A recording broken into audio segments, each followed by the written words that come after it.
Even in the fantasy game of D&D, space is still amongst the final frontier, depending on what your definition of space is. The astral sea connects the various prime material planes floating upon it, connecting to each of them and allowing travel between them via spell or ship. We once thought space was empty. That's not the case. Like real space, the astral sea is not empty thanks to matter in one form or another floating in it. Yet, amongst the inner planes of the Great Wheel, there is a plane of emptiness, a vast void thought to be utterly lifeless. Yet, as the saying goes, life finds a way. Even in the darkest corners of nothingness, survives a fungus. In our world, there are some fungi that can survive in space due to their ability to withstand extreme conditions, such as high radiation, vacuum, and temperature. Imagine the hardiness, the potency of a fungus that survives, thrives on nothing. Now, imagine if that fungus made it to the material plane. The all-consuming fungus, the alien kudzu, the void mushroom. Let's talk about the Egarus. So, what are we going to be covering? In this episode, first we're going to talk about what an Egarus is. Next, we'll dive into its origins or try to figure out the possible origins for the Egarus. After that, we'll explore how I rebuilt the Egarus for the 2024 edition of D&D and how they fare in combat. We'll close out then with some ideas about how to add the Egarus not only as a monster of the week, but as a part of an ongoing campaign. Egarus. Egarus? Egarus. I think that's how you pronounce it. That's how I'm going to pronounce it. I'm probably going to pronounce it a bunch of different ways, but I am going for Egarus. Anyway, the Egarus's one and only outing was with the Planescape Monstrous Compendium Appendix 3. That's a 2nd edition book full of nightmares that have been lost to history, the Egarus being one of them. Oh, that's right. This is a 2nd edition monster that I'm going to be bringing to 5th edition. There is no 3rd edition equivalent, no 4th edition equivalent. So yeah, this is going to get a little bit weird. Let's start with Planescape. For those that are unaware, Planescape is a campaign setting for Dungeons & Dragons that explores the multiverse. It focuses on Sigil, the City of Doors, which serves as sort of a hub with portals to countless other realities for adventurers to explore. Planescape doesn't focus on a single world. It's about exploring the entirety of D&D cosmology. However, a lot of the cosmology Planescape used and built further on actually came about in 1st edition. The Manual of Planes back in 1987 is where the foundations of D&D cosmology were laid. The Inner Planes of 1998 is where D&D added the real depth to the planes, such as who the inhabitants were, any real specifics of how the plane operates, and any locations to visit. Appropriate, for it is to the inner planes that we go, where the elemental planes and the energy planes meet in the oddest of planes, the quasi-elemental planes. The inner planes are made up of the classic 4 elemental planes, plus the 2 energy planes. Think of each elemental plane as part of a ring next to 2 of the others, with the positive energy plane being on top and the negative energy plane being on the bottom, both of them touching each of the elemental planes. Between each of the adjacent elemental planes is a para-elemental plane: smoke, magma, ooze, and ice. The quasi-elemental planes is where an elemental plane intersected or touched one of the energy planes. Between the positive energy plane touching an elemental plane, we get lightning, radiance, minerals, and steam. However, our journey to the Egarus's home leads us to the negative side of things. Where the elemental planes touch the negative energy plane, there are the quasi-elemental planes of vacuum, ash, dust, and salt. At the heart of the negative energy plane is entropy, and this entropy bleeds into the quasi-elemental planes. The four quasi-elemental planes of negative energy blend the decaying energy of negative with the elements, creating worlds of deterioration, decay, and dissolution of the elements. Where air touches entropy, we find the quasi-elemental plane of vacuum. The vast expanse of nothingness between the plane of air and the negative energy plane is known as the quasi-elemental plane of vacuum. Nothingness is the key here. The plane of vacuum has no distinguishing regions, areas, kingdoms, or even features. There is no light, no sound, no air, nothing. The plane of vacuum represents not merely an absence of air, but the absence of all. An endless void with no heat nor cold, without light or darkness. Nothing at all. Well, technically, sort of. Asterisk. Like the rest of the inner planes, bits and pieces of the other planes make it into the vacuum, including creatures. Now, without light, air, and the more bizarre elements that life can sometimes cling on to, really, creatures and life in general doesn't last long on the plane of vacuum. After all, what can survive, what can adapt to nothingness? Well, what about a fungus? To really understand how the Egarus can exist on nothing, you first have to understand how it happened. One has to imagine that the plane of vacuum is one of the worst places to visit. By its very nature, it has to be the most inhospitable place across the multiverse. What reason is there to come to a plane to explore a plane that's nothing when the rest of the multiverse at least has something to look at? Take the Abyss, for instance. The Abyss is almost the polar opposite of the vacuum with how full it is of layers, ever-changing layers. Granted, everything and everyone there probably wants you dead or worse, but hey, that's at least something, right? The story of the Egarus goes that one day a hapless adventurer or explorer came to the Abyss for reasons long lost to time. When this explorer returned to their home on the material plane, they inadvertently brought some fungus that clung onto them.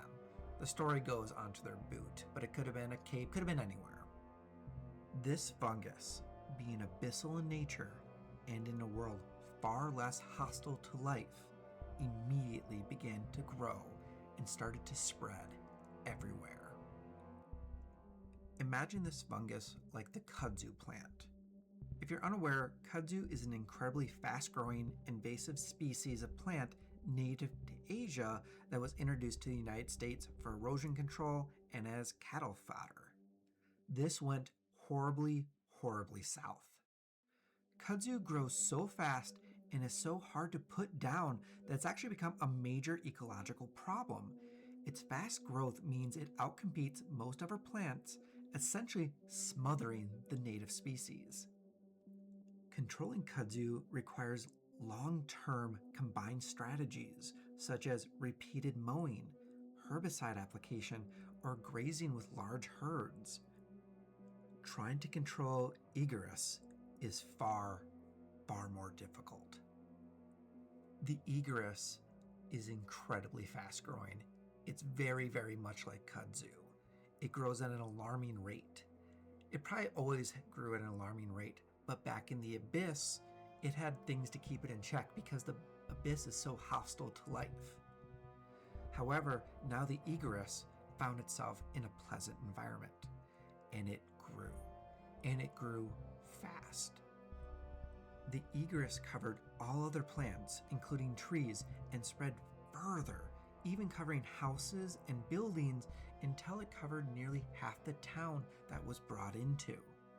The Egarus was given a name by the locals then, Egarus being some sort of curse word, so one imagines they were saying it a lot as the town got consumed by this. As the Egarus began to spread even further from the town, wizards were summoned to see what the heck this fungus was, and even they were alarmed by its speed. As wizards ought to do, they tried to burn the fungus. While some of their magic was effective, it was too little too late. The fungus was spreading across not just the town, but across the region. Spells could pause the growth or even destroy a patch or two, but there simply weren't enough wizards to keep up with the spreading Egarus as it reached across the entire region and, towards the end, threatened the entire plane. It came to the point where the gods themselves had to step in. Seemingly, even the gods couldn't destroy it because they came up with the next best thing, throwing it away. If you need something gone, just utterly gone from all of existence, where better to throw it than someplace where there is no existence? The gods opened gates to the plane of vacuum, and after many generations, the mortals managed to round up all the fungus and basically throw it into the vacuum. At long last, with the wizards making sure it was all gone, the gates were sealed. Everyone figured that with nothing to grow on, nothing to feed on, the Egarus would just surely die in the vacuum. Everyone was wrong. In our world, fungus can adapt to the harshest, most lethal environments imaginable. In the depths of the void, the Egarus did not die. It adapted. With the plane of vacuum only offering nothingness, the Egarus began to feed on that. Let that sink in. The abyss-spawned fungus learned to thrive on the absence of minerals, air, water, heat, cold, light, and darkness. The Egarus learned to consume nothing. Still today, the Egarus exists and thrives, tiny clumps that float in the void, feeding on nothingness. So back to the question at hand. What is the Egarus? The Egarus is a fungus that feeds on non-existence. Presumably, the Egarus reproduces like any other fungi when it gains enough quote-unquote nourishment. Thus, there's really no guessing how many clumps of Egarus now exist in the endless void. Interestingly, if a bit of Egarus gets taken out of the plane of vacuum, the fungus can't survive. Since it's adapted to thrive in the absence of matter, in the absence of everything, anything with substance is completely anathema to it. On the material plane, the Egarus would literally starve to death. I use the word anathema very carefully because the Egarus can no longer stand matter and energy in any form. It has no mind or really even instincts because it is a plant, but its new nature will cause the fungus to attack anything or anyone that is not nothing. Twisted to survive the plane of vacuum, the Egarus can turn something into nothing. This being a conversion from a 2nd edition monster, the Egarus took more than any of my previous monsters that I had to work on.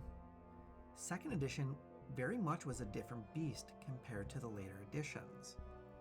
Still, D&D is D&D at the end of the day, so I was able to make it work. Thankfully, there are examples of fungus creatures in the current monster manual to help me kind of figure out how to design and build the Egarus. Yes, the Egarus can cast a spell. Just one spell. On top of being a fungus that unmakes reality because it hates it so much, the Egarus can cast teleport at will. Given how it should hopefully never leave the plane of vacuum, the primary purpose of teleport is that when it detects a bit of reality, a bit of existence in the plane of vacuum, it can teleport next to it so that bit of reality becomes nothing. Should an Egarus make it to another plane, there's going to be so much existence nearby that it won't really have to teleport to start working on unmaking it.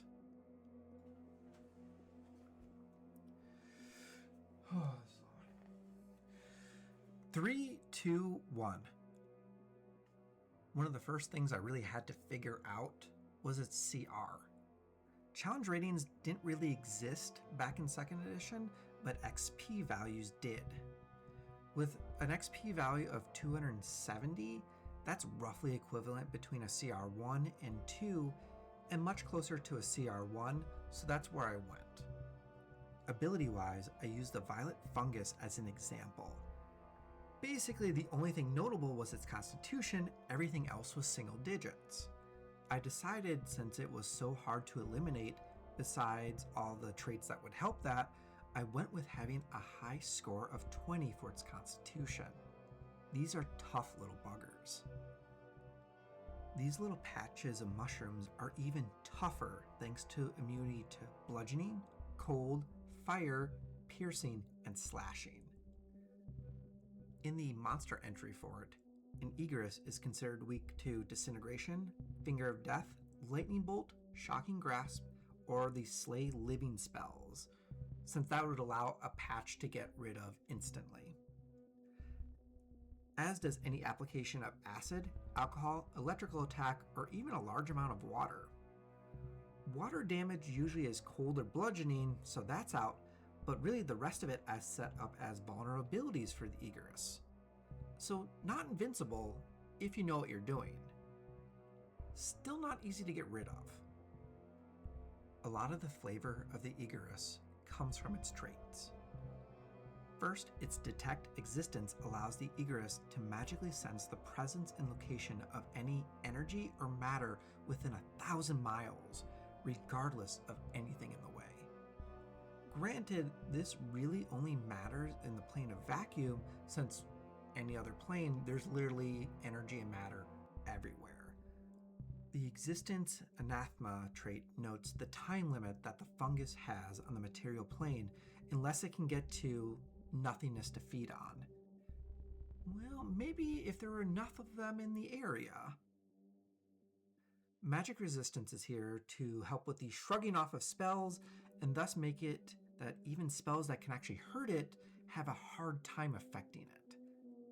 Finally, with its nothingness form, anything that touches the Egarus becomes, well, nothing. Action-wise, the Egarus can cast teleport, as mentioned before. The heart of what this fungus is going to do on every turn is based around its breakdown action. Breakdown is a melee attack that functions as a very weak, but still crazy dangerous, disintegrate. It causes force damage for creatures that will turn them into nothingness if they die to it, or if it's an object or magical effect, a 5-foot cube of it becomes nothing. The cherry on top of all this is its multi-attack. The Egarus makes 1d4 breakdown attacks that could remove up to 150 gallons of water from existence in one round, or 16 hit points from a PC, enough to kill a lot of level 1, 2, or even 3 PCs in one round. But that's getting into combat, so let's. The Egarus does not think, it does not reason, it doesn't even have instincts. It just reacts, and it violently reacts when it detects any matter or energy within 1,000 miles of it, and teleports to reach the offending matter or energy. That's likely how any fight with an Egarus is going to begin, it teleporting in, ready to start unmaking stuff. Once it gets close, the Egarus is going to use its breakdown to, well, begin breaking things down. The fungus attacks energy first, so any light sources or active spells are going to get disintegrated first. Non-living objects are going to get attacked next. Rinse and repeat until it has to move. The game plan is pretty straightforward. Simply disintegrate one thing after another until nothing stands between the fungus and the next thing it needs to make into nothingness. Because it's a disintegration effect, your only protection really is distance. That and the utter destruction of the Egarus. With no mind or thoughts of its own, or even instincts beyond unmaking existence, I think the Egarus serves as more of a plot device than a true antagonist due to its nature of destroying existence at all costs. Thankfully, it's a plot point with hit points if it does come to that. How about a big bad who is a druid? Maybe one who follows the circle of spores and they are getting really, really sick of non-fungi life dominating the landscape. Other druids might use bears or trees to fight for nature. This druid uses mushrooms. However, it's not going so well, likely because a party of adventurers keeps getting in their way. Yet the druid has heard the legends of the Egarus, a fungus that threatened to consume the entire world until the gods had to intervene and create gates to send the fungi away. If the druid could find one of those gates, surely some of that indestructible fungi could still be alive even after all these years. The race could be on to stop what amounts to a world-ending threat that the druid might not even realize what they actually are, what they're actually trying to unleash. Not knowing that if they open up the gate, what comes through are fungi that will not cover the world, but unmake it. In 2024 5th edition, there is a violet fungus known as the Necrohulk. Essentially an upgraded version of the violet fungus, where the violet fungus colony infests and animates a heap of decay. What if we could do something similar to the Egarus? Well, of course we can. As for what an Egarus colony could infest, I think the negative energy plane can help us here, specifically voidstone.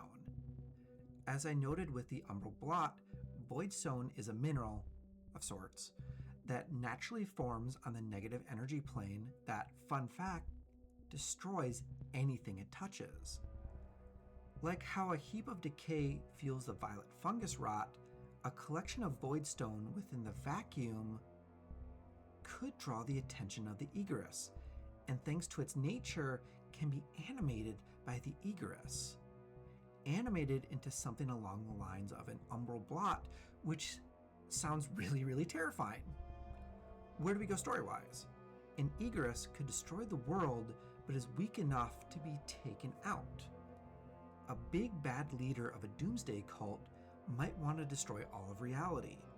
The Egarus aren't really good enough to do that, so the cult starts developing a way of making the Egarus even more dangerous. Basically, the campaign is a party of adventurers stopping the cult from creating the ultimate doomsday weapon, an Egarus as potent as an umbral blot. What if instead of being a threat, an Egarus was the answer? The Egarus make things into nothingness. What if there's an incredibly dangerous object in the party's possession and they had to get rid of it? Or what if there was a magical field preventing them from going deeper into a crypt and they couldn't figure a way around it? Dispel magic wouldn't work. They just had no answers. However, an Egarus could simply touch the object or the field and it's gone like it never existed. Which of course brings us to the first and let's call primary problem. How to catch and hold a thing that hates everything and can unmake it. The Langoliers is probably my favorite Stephen King story. Basically, the Langoliers are an eldritch horror that eats the past. What if the Egarus had a similar type of function, their reality destroying, serving a purpose? Let's stick with them eating the past. The story could be that there's a temporal mishap and the party ends up in a past moment empty of people and energy. This past moment falls into the plane of the vacuum like all past moments do, so they can be destroyed by the Egarus. With the party stuck where they shouldn't be and the Egarus starting to unmake it, the party has to figure out a way to return to the present or return to reality before it's too late. When I stumbled upon the Egarus as I was looking for monsters I could bring into 5th edition, I was immediately taken by them. It's such a kind of a cool look, kind of a cool concept. I absolutely love the backstory, so I was initially dismayed when I discovered they only ever appeared in 2nd edition. But then I read the Planescape Appendix 3 entry and I was immediately on board again. It's not really a monster, at least not in the traditional sense of a monster that we would send at players. It's a story. It's a story of a creature that the gods had to intervene last time. That's how dangerous these things are. Actually, that's how dangerous they were before they became Void Eaters, before they had their hatred of reality, before they had the ability to travel great distances, before they had the ability to actually unmake reality.